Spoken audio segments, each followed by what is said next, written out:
તો દેશના 80માં સ્વતંત્રતા દિવસ નિમિત્તે ગાંધીનગરમાં ભવ્ય ઉજવણી કરવામાં આવી, જ્યાં ભાજપ પ્રદેશ કાર્યાલય શ્રી કમલમ ખાતે પ્રદેશ અધ્યક્ષ જગદીશ વિશ્વકર્માએ સંગઠન મહામંત્રી અને તમામ ઝોન મહામંત્રીઓની હાજરીમાં ગૌરવભેર ધ્વજવંદન કર્યું હતું. તો બીજી તરફ RRU લવાડ ખાતે યોજાયેલા ગાંધીનગર જિલ્લા કક્ષાના કાર્યક્રમમાં કલેક્ટર રવિન્દ્ર ખતાલે રાષ્ટ્રધ્વજ ફરકાવ્યો હતો અને ગાંધીનગર મનપા ખાતે મેયર મીરા પટેલના હસ્તે આઝાદી પર્વ નિમિત્તે ધ્વજવંદન સંપન્ન થયું.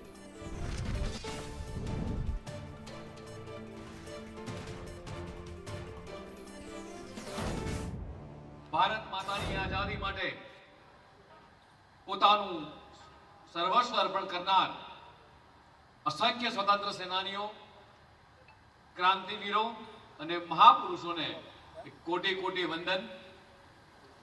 સ્વતંત્ર ભારતને લોકશાહીના બંધારણની દિશા આપનાર ભારત રત્ન ડોક્ટર બાબા સાહેબ ભીમરાવ આંબેડકર તથા બંધારણ સભાના તમામ મહાનુભાવોને પણ કૃતજ્ઞતાપૂર્વક નમન કરું છું. તો દેશભરમાં 15મી ઓગસ્ટની ઉજવણી વચ્ચે અમદાવાદના સીસી રોડ પર લોકોએ પ્રદૂષણથી આઝાદી માટે એક ખાસ વોકનું આયોજન કર્યું હતું.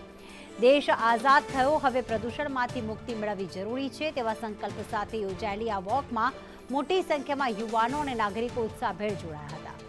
અમદાવાદીઓએ અનોખી વોક થકી દેશપ્રેમની સાથે સાથે પર્યાવરણ બચાવવાનો અને લોક જાગૃતિ લાવવાનો એક સરાહનીય સંદેશ આપ્યો હતો.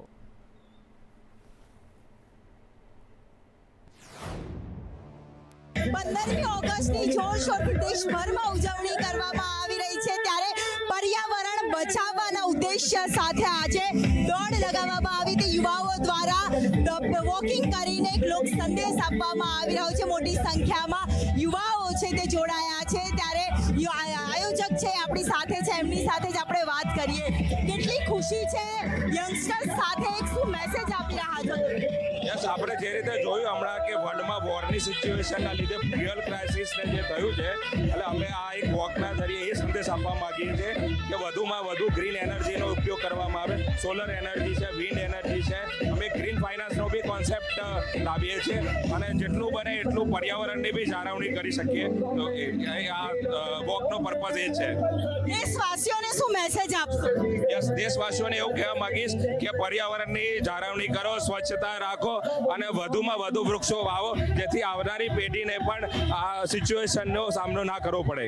જરૂર, એટલે પર્યાવરણ બચાવો સાથે ગ્રીન એનર્જી સાથે તમામ જે અલગ અલગ મુદ્દાઓને લઈને રેલીનું આયોજન કરવામાં આવ્યું. અમદાવાદમાં અનોખી રીતે 15મી ઓગસ્ટની ઉજવણી છે તે કરવામાં આવી છે, જેમાં યંગસ્ટર્સથી લઈને સૌ કોઈ આ રેલીમાં જોડાયા હતા અને એ જ ઉદ્દેશ્ય, એ જ ઉમંગ સાથે મોટી સંખ્યામાં લોકોએ જોડાઈને ભારત માતાના જયકારા સાથે દેશવાસીઓને પણ એક લોક સંદેશ આપ્યો હતો. કેમેરામેન સંદીપ રાઠોડ સાથે દિવ્યા ચૌહાણ, સંદેશ ન્યૂઝ, અમદાવાદ.